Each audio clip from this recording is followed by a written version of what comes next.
ATN news দেখছেন। ইসলামী bank happening পয়েন্টের সাথে আছি আমি তাসফিয়া তামান্না। আপনারা সবাই জানেন ৩১শে মে বিশ্ব তামাক মুক্ত দিবস। এই বিষয়টি নিয়ে আমরা কথা বলবো। আজকের আমাদের আলোচনার বিষয় তামাক মুক্ত বাংলাদেশ। বিষয়টি নিয়ে কথা বলবো। আমাদের সাথে স্টুডিওতে উপস্থিত রয়েছেন বীর মুক্তিযোদ্ধা অধ্যাপক ডক্টর অরূপ রতন চৌধুরী। তার সঙ্গে আমরা আজকে কথা বলবো। আপনাকে স্বাগত আমাদের আয়োজনে। এবারের আপনারা তো প্রতি বছরই তামাক মুক্ত দিবস উপলক্ষে একটি করে প্রতিপাদ্য রাখেন। আপনাদের এবারের প্রতিপাদ্য কি? এবারে প্রতিপাদ্যটা হচ্ছে যে protect children from tobacco industry interference, অর্থাৎ আমাদের তামাক কোম্পানির হস্তক্ষেপ প্রতিহত করি এবং আমরা শিশুদের সুরক্ষা নিশ্চিত করি। এই প্রতিপাদ্য বিষয়টা নির্ধারণের কারণটা হচ্ছে তামাক কোম্পানিগুলো সবসময় দেখা যায় যে তারা শিশু কিশোর তরুণদেরকে আকৃষ্ট করার চেষ্টা করে, কারণ তামাকের এমন একটা পদার্থ যেটার মধ্যে প্রায় ৭,৩৬৫টি রাসায়নিক পদার্থ থাকে, সবই বিষাক্ত। তার মধ্যে ৭০টি হচ্ছে কার্সিনোজেনিক এবং একটি খুবই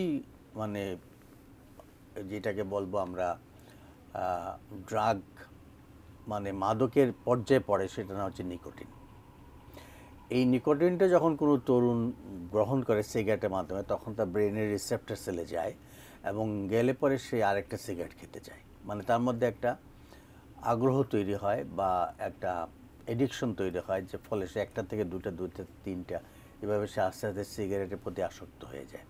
তাই তামাক কোম্পানি লক্ষ্য রাখে বা তাদের টার্গেটই হচ্ছে তরুণদেরকে, এবং এই জন্য তামাক কোম্পানি এই যে টার্গেটটা এবং তারা তরুণদেরকে আকৃষ্ট করে, এইটা যাতে আমরা বন্ধ করতে পারি। তামাক কোম্পানির সুকৌশলে যে এগুলো তারা বিভিন্নভাবে তারা বিভিন্ন কার্যক্রমের মাধ্যমে তারা টার্গেট করে, যেমন তারা স্পন্সর করে বিভিন্ন ধরনের ওই ব্যান্ড শো বা বিভিন্ন ধরনের তাদের অ্যাক্টিভিটিসগুলা, বা বিভিন্ন দোকানে তারা বিভিন্ন ধরনের সাইনেজগুলো দেয়, যেটাতে তরুণরা আকৃষ্ট হয় তামাকটা কেনার জন্য। তো এমনকি এখন যে ই সিগারেটগুলো বাজারে আসছে, ইলেকট্রনিক সিগারেট, ভেপার যেটা বলি আমরা, ভেপিংয়ের মাধ্যমে কিন্তু এক ধরনের তামাকের যে ক্ষতিকর দিক সেগুলো কিন্তু একজন গ্রহণ করে। ফলে বিভিন্ন দেশে ইতিমধ্যে কিন্তু ই সিগারেট বন্ধ করে দেওয়া হয়েছে, কারণ গবেষণায় দেখা যাচ্ছে যে এই সিগারেটের মধ্যেও তামাকের মধ্যে যেসব রাসায়নিক পদার্থ থাকে সেগুলো, নিকোটিনগুলো সেগুলোর মধ্যে পাওয়া গেছে।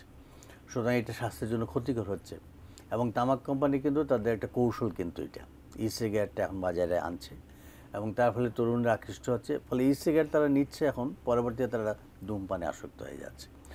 এই যে টেকনিকগুলো তারা বিভিন্ন সময় বিভিন্ন ক্ষেত্রে ব্যবহার করছে। আরেকটা দেখেন যে ওটিটি প্ল্যাটফর্ম, যেটা সোশ্যাল মিডিয়াতে এখন নাটক সিনেমা হচ্ছে যেগুলা, সেগুলোতে প্রায় ক্ষেত্রে দেখা যায় যে নায়কের মুখে বা ভিলেনের মুখে সিগারেট, অর্থাৎ নাটকটা শুরু হচ্ছে ধোঁয়াযুক্ত দিয়ে, তার হাতে একটা সিগারেট। এই যে তারা এইগুলোকেও ব্যবহার করছে, যারা স্টার টেলিভিশন নাটক বা সিনেমা, তাদের মুখে ওইগুলো দিচ্ছে কেন? তরুণরা আকৃষ্ট করার জন্য।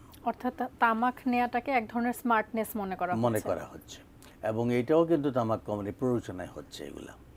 তো এইগুলা যে আমরা প্রায়শই আমরা দেখছি যে তামাক কোম্পানির নানান ধরনের, কারণ সরকার তো এখন চাচ্ছে যে তামাকটা যেন বন্ধ হয়। পৃথিবীর প্রত্যেক দেশে কিন্তু এখন তামাক নিয়ন্ত্রণ আইন হয়েছে।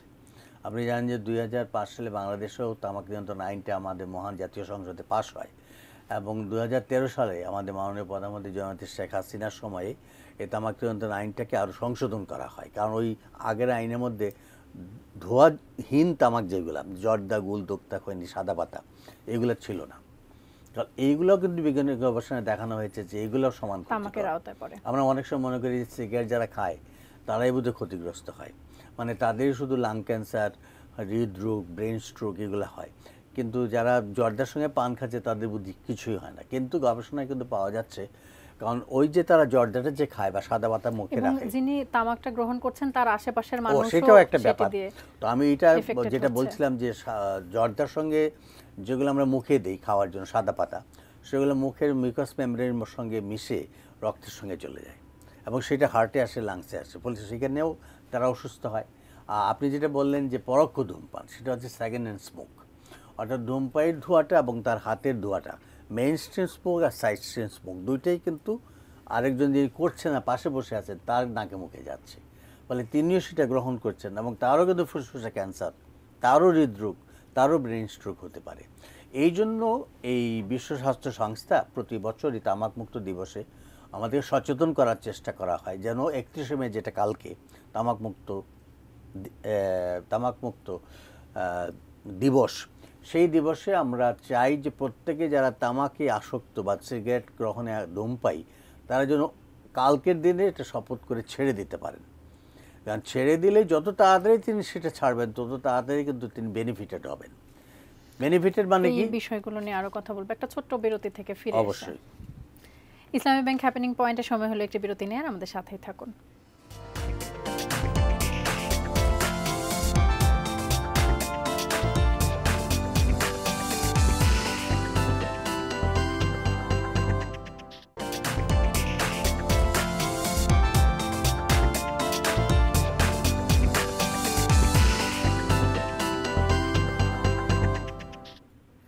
বিরতির পর আবারও স্বাগত হ্যাপেনিং পয়েন্টে। আমাদের সাথে থাকার জন্য ধন্যবাদ। আমরা কথা বলছিলাম তামাক মুক্ত বাংলাদেশ এই বিষয়টি নিয়ে। আমরা কথা বলছিলাম বিরতির আগে যে তামাক নিয়ন্ত্রণে আমরা কিভাবে কাজ করছি। তামাকের ক্ষতিকর দিকগুলো আসলে কি কি? তামাকের ক্ষতিকর দিক যদি সহজে বলি তাহলে হচ্ছে মাথার চুল থেকে পায়ের নখ, অর্থাৎ মাথার চুল পড়া, মাথার ভিতরে ব্রেন স্ট্রোক, তারপরে নিচে আসেন চোখের ছানি পড়া, মুখের ভিতরে, আমি তো ডেন্টিস্ট, আমাদের কাছে অসংখ্য রোগী মুখের ঘা নিয়ে আসে এবং তাদের যখন আমরা বায়োপসি করে দেখা যায় স্কোয়ামা সেল কার্সিনোমা, অর্থাৎ মুখের ক্যান্সার, তারপরে গলার ক্যান্সার, বুকের একদিকে ফুসফুসের ক্যান্সার, একদিকে হৃদরোগ, পেটে নানা ধরনের পরিপাকতন্ত্রজনিত রোগ, তারপরে পুরুষত্বহানি মানে যৌনশক্তি হ্রাস পায়, মেয়েদের অকালে গর্ভপাত হয়, বিকলাঙ্গ শিশু হয়, কম ওজনের শিশু হয়, আর সবশেষে পায়ের পচনশীল রোগ হয় যেটা গ্যাংগ্রিন বলি আমরা, বার্জাস ডিজিজ, পা কেটে ফেলতে হয়। সুতরাং এই দেখলেন আপনি মাথার চুল থেকে পায়ের নখ, কোনো অঙ্গ তো বাদ নেই। তো এই তামাকের কারণে আমাদের প্রতিটা অঙ্গ প্রত্যঙ্গের ক্ষতি হয়। আর প্যাসিভ স্মোকিং তো বললামই আমি, যদি স্বামী ঘরে ধূমপান করেন তার স্ত্রীর কিন্তু ব্রেস্ট ক্যান্সার হতে পারে, স্তন ক্যান্সার, এটা কিন্তু গবেষণা এখন পাওয়া যাচ্ছে। সুতরাং এগুলো ভয়ঙ্কর। এবং শিশুদের সামনে করলে শিশুদের নিউমোনিয়া, হুফিং কাফ, ব্রঙ্কাইটিস, শ্বাস প্রশ্বাসজনিত রোগ নিয়মিত বাড়ছে এই সব ধূমপানের কারণে। সুতরাং ধূমপানটা, তামাকটা যেমন দুই রকমের, একটা ধূমপানের সাহায্যে, একটা ধূমপান ছাড়া যেটা জর্দা তামাক। আবার ক্ষতিটাও দুইভাবে, একটা হচ্ছে ডাইরেক্ট স্মোকিং, আর একটা ইনডাইরেক্ট, যিনি করছেন না, পাশে থাকছেন। সুতরাং এটা একটা ভয়ঙ্কর জিনিস, যার জন্য জাতিসংঘে জেনেভা কনভেনশনের পরে আর কোনো কনভেনশন হয় নাই। এই এফসিটিসি যেটা হয়, framework convention on tobacco control, যার মাধ্যমে পৃথিবীর প্রায় 200টি দেশের স্বাস্থ্যমন্ত্রী একত্রিত হয়ে বসে সিদ্ধান্ত নিলেন যে তামাকের মতো একটা ক্ষতিকর পদার্থকে বিশ্ব থেকে বিদায় করতে হবে। সিগারেটের প্যাকেটের গায়ে লেখা থাকে ধূমপান স্বাস্থ্য ঝুঁকি বাড়ায়, মৃত্যু ঝুঁকি বাড়ায়, এছাড়াও আরও সতর্কতামূলক অনেক কিছু লেখা থাকে যেটার কারণে আসলে দূরে থাকা উচিত, কিন্তু তারপরেও কেন তরুণ সমাজ সিগারেটের দিকে এত ঝুঁকছে? খোদ সিগারেটের প্যাকেটের গায়ে যখন এরকম সতর্কতা বানিয়ে লেখা। সেটা এখন প্যাকেটের গায়ে আইনের মাধ্যমে করা হয়েছে। আগে তো কিছুই লেখা ছিল না, শুধু ছোট্ট করে লেখা ছিল ধূমপানের সংবিধিবদ্ধ সতর্কীকরণ। এখন পুরাটা অংশ, প্রায় অর্ধেক অংশের বেশি জুড়ে লেখা হয়, মুখের ক্যান্সারের ছবি দেওয়া হয়, ফুসফুসের ক্যান্সারের ছবি দেওয়া হয়, যাতে করে একজন যখন ধূমপান করবেন তখন যতবারই প্যাকেট খুলবেন ততবারই তিনি ভয়াবহ দৃশ্যটা দেখবেন এবং তার মধ্যে মনস্তাত্ত্বিক একটা ক্রিয়া হবে, তিনি ছাড়ার জন্য নিজেকে তৈরি করবেন। পৃথিবীর সমস্ত উন্নত দেশে কিন্তু এই ধরনের সিস্টেম বা নিয়মের মাধ্যমে কিন্তু আস্তে আস্তে ধূমপানের সংখ্যা কমিয়ে আনা গেছে। এই জন্য বাংলাদেশেও এই পিকচুরাল ওয়ার্নিংসটা প্যাকেটে গায়ে লিখে দেওয়া হয়েছে। এছাড়া আইনের মধ্যে আরও কিছু আছে, যেমন পাবলিক প্লেসে ধূমপান কিন্তু নিষেধ শুধু না, এখন কি বলা হয়, এখন বলা হয় ধূমপান হইতে বিরত থাকুন, ইহা শাস্তিযোগ্য অপরাধ। তার মানে এবার ধূমপানের শাস্তি আসলে কিভাবে দেওয়া হচ্ছে, আইনটা কি? নিষেধ না, আপনি you are doing a crime, আপনি আইনের বিরুদ্ধে কাজ করছেন, ধূমপান পাবলিক প্লেসে করছেন। অর্থাৎ আমি যদি বাস স্ট্যান্ডে, স্টিমার স্টেশনে, আইনের প্রয়োগ কোথায় হচ্ছে? আইন প্রয়োগ তো প্রতিটা জেলায় হচ্ছে। আমাদের একটা স্বাস্থ্য মন্ত্রণালয়ের অধীনে তামাক কন্ট্রোল সেল আছে, টোবাকো কন্ট্রোল টাস্ক ফোর্স আছে, তারা কিন্তু ম্যাজিস্ট্রেট এবং আইনশৃঙ্খলা বাহিনীর লোক, এইসব লোক নিয়ে তারা কিন্তু বিভিন্ন পাবলিক প্লেসে যাচ্ছে এবং যেখানে পাবলিক স্মোকিং করছে, যেমন steamer station, bus station, rail station, হাসপাতাল, অফিস, আদালত, কোর্ট কাছারি, সমস্ত জায়গাতে পাবলিক প্লেসে কেউ ধূমপান করে তার এটা শাস্তি হবে এবং সেটা নিচ্ছেন। হয়তোবা সেভাবে দৃশ্যমান হচ্ছে না, আমাদের নিউজ মিডিয়াতে আমরা দেখছি না, কিন্তু এগুলো হচ্ছে। তবে আপনি যেটা বললেন আরও ব্যাপকভাবে হওয়া উচিত, যাতে জনগণের সামনে এটা আসে এবং মানুষ দেখে যে আমি এটা করলে আমার শাস্তি হবে, আমাকে ফাইন দিতে হবে। সুতরাং এগুলো যত আসবে, আমি চাই যে মিডিয়াতে আজকের এই তামাকমুক্ত দিবসের আগের দিনে আমরা এইটার জন্যই আজকে সচেতন করছি। এটিএন নিউজকে ধন্যবাদ আমাকে আনার জন্য এবং এই কথাগুলা বলানোর জন্য। আপনাদের একটি সংস্থাও রয়েছে মানস নাম, মাদক আসলে নিরোধ করার জন্য তারা কাজ করছে, এরকম আরো অনেক সংস্থা আছে। আপনারা কিভাবে কাজ করছেন? আমরা তো দীর্ঘ 40 বছর যাবত আমার যেটা সংগঠন মানুষ, আমাদের সংগঠনের প্রধান কাজ হচ্ছে আমাদের শিক্ষা প্রতিষ্ঠানগুলোতে আমরা যাই, যেখানে ছোট ছোট ছেলেমেয়েরা স্কুল পড়ছে, তারা যেন এটার ক্ষতিকর দিক সময় জানতে পারে। আমরা একটা পাওয়ার পয়েন্ট প্রেজেন্টেশন করি এবং তার মধ্যে দেখাই যে একটা রোগী যখন ধূমপান করে তখন তার ফুসফুসের অবস্থাটা কী হয়, তার হৃৎপিণ্ডের অবস্থা কী হয়, তখন তারা এগুলো দেখলে বিশ্বাস করে। সুতরাং এইগুলো আমরা সচেতনমূলক কার্যক্রম করছি। আমরা বিভিন্ন তথ্যচিত্র নির্মাণ করেছি, আমরা একটা পূর্ণদৈর্ঘ্য চলচ্চিত্র নির্মাণ করেছি, স্বর্গ থেকে নরক, যেটা এখন ইউটিউবে দেখানো হচ্ছে। আমরা বিভিন্ন ধরনের বই লিখছি, এই বইটাও কিন্তু এইবার বই মেলাতে আসছে, ধূমপান থেকে মাদকাসক্তি। এগুলো সচেতনমূলক কর্মকাণ্ড। আমরা এইসব বই আমি লিখেছি এবং এটা সংস্কৃতি মন্ত্রণালয়ের অধীনে পাবলিক লাইব্রেরির মধ্যে সমস্ত পাঠাগারে প্রেরণ করার চেষ্টা করছি, স্কুল লাইব্রেরিতে প্রেরণ করার চেষ্টা করছি, মানুষ যাতে তরুণরা তারা জানতে পারে যে এর ক্ষতিকর দিকগুলো কী। কারণ এই যে আপনি বললেন যে এটা নেশার মতো হয়ে যাচ্ছে, ছাড়তে পারে না, কারণ এটা পিয়ার গ্রুপ প্রেশারে হয়। একটা বন্ধুকে বলে চলে আজকে একটা সিগারেট খাই, বা আজকে একটা উৎসবের দিন একটু আনন্দ করব, একটা সিগারেট খাই। তো এই যে তাদের যে একটা পিয়ার গ্রুপ প্রেশারে তারা ধরে ফেলে, তারপরে কিন্তু তারা ছাড়তে পারে না। সুতরাং ধরার আগে তাকে জানানো যে এর ক্ষতিকর দিক কী এবং না বলার শক্তিটা সে অর্জন করতে পারে।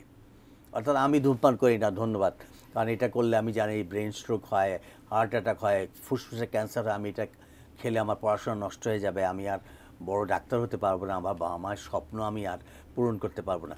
এই জিনিসগুলো আমরা বলি তাদের সামনে, এবং তারা কিন্তু আসলে অনেক স্কুল কলেজ শিক্ষা প্রতিষ্ঠান এখন ধূমপান মুক্ত হয়েছে।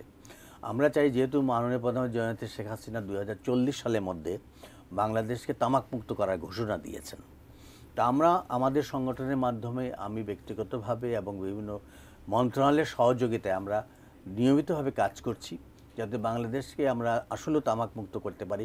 কারণ সবচেয়ে বড় কথা কি জানেন, এই যে বাংলাদেশে এখন মাদকাসক্তের সংখ্যা বাড়ছে এবং ক্রাইমগুলো হচ্ছে, অপরাধগুলো বাড়ছে, হয়তো হত্যা, ধর্ষণ, ছিনতাই, রাখাজানি, এই যে অপরাধ, এইগুলা কিন্তু মূলেই কিন্তু ধূমপান। এবং কিছু বছর আগ পর্যন্ত আমরা দেখতাম একটা নির্দিষ্ট বয়সের পরে গিয়ে ছেলেমেয়েরা আসলে সিগারেটের দিকে আসক্তি তাদের বাড়ছে।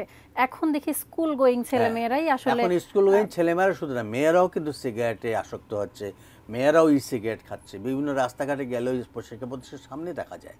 তো এইটা কেন হচ্ছে? বিকজ সোশ্যাল মিডিয়াতে এগুলো প্রচার অভিযান হচ্ছে। আমরা একদিকে যদি তামাক কোম্পানিকে তাদের উপর ট্যাক্স বাড়াতে না পারি এবং তাদের এই আইনের আওতায় তাদেরকে না আনতে পারি এবং সোশ্যাল মিডিয়াতে এগুলো রেস্ট্রিকশন না করতে পারি, তাহলে এগুলো কিন্তু আরও বাড়তে থাকবে। তাই আপনাদের মতো যারা আমাদের এই যে মিডিয়া যারা আছেন, বেতার, টেলিভিশন এবং চলচ্চিত্র, এবং সে সাথে নিয়মিত পত্রপত্রিকায় যদি আমরা এর বিষয়ে আরও বেশি হাইলাইট করতে পারি, ক্ষতিকর দিক সম্বন্ধে তুলে ধরতে পারি, তাহলে কিন্তু ছেলেমেয়েরা সচেতন হবে এবং এই ধরনের মারাত্মক যে একটা মাদক বা ধূমপানের মতো জিনিস থেকে তারা মুক্ত থাকবে। অনুষ্ঠানের শেষ পর্যায়ে চলে এসেছি, ছোট করে একটু জানতে চাই। বলছিলাম যেমনটি যে যারা মাদক একবার ধরে, মাদক ধরাটা সহজ, ছাড়াটা কঠিন, যারা আগামীকাল থেকে ছেড়ে দিতে চায় বা যাদের ছাড়ার একটা পরিকল্পনা আছে, তারা আসলে কিভাবে কাজ করবে? আচ্ছা, সেটা হচ্ছে যে ছাড়ার জন্য ইচ্ছা শক্তি যথেষ্ট। আমি এমন অনেক বৃদ্ধদেরকে দেখি এখন রাস্তাঘাটে, যারা রমনাতে দৌড়ান বা সংসদ ভবনের সামনে এখন 70-80 বছর বয়সে দৌড়াচ্ছেন। তো তাদেরকে জিজ্ঞেস করে আপনি কোথা থেকে শক্তি পান, তারা বলে যে আরও 30 বছর আগে ধূমপান ছেড়ে দিয়েছি, ছাড়ার পর থেকে আমি শক্তি পেয়েছি। এইটা হচ্ছে এনকারেজিং। আমরা বলি যে ধূমপান ছাড়ার জন্য যে কোনো সময় সিদ্ধান্ত নিতে পারে। আগামীকাল বিশ্ব তামাকমুক্ত দিবস, এই দিনটা যেহেতু বিশেষভাবে বিশ্ব তামাকমুক্ত দিবস, এই দিনে আমি অনুরোধ করব যারা আজকে টিভি সেটের সামনে আছেন এবং তামাক গ্রহণ করেন, সেটা যেভাবেই হোক, ধূমপান করেন বা জর্দা তামাক গুল খান, আপনি কিন্তু কালকে সিদ্ধান্ত নিতে পারেন যে আজ থেকে আর তামাক গ্রহণ করব না। আপনার পরিবার যেমন আপনার যে এই পরিবেশটা যে সুন্দর হবে এবং তারাও যেমন বিভিন্ন রোগ থেকে বাঁচবে, আপনি নিজেও বাঁচবেন।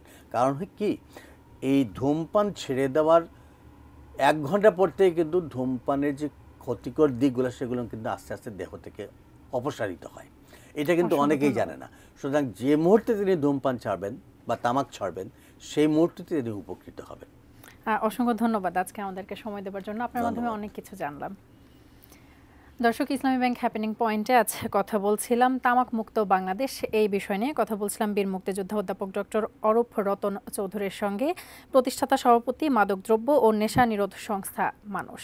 এই বিষয়গুলো নিয়ে কথা বলছিলাম। আগামী কোনো পর্বে কথা হবে অন্য কোনো বিষয় নিয়ে। সে পর্যন্ত সঙ্গেই থাকুন, দেখতে থাকুন এটিএন নিউজ।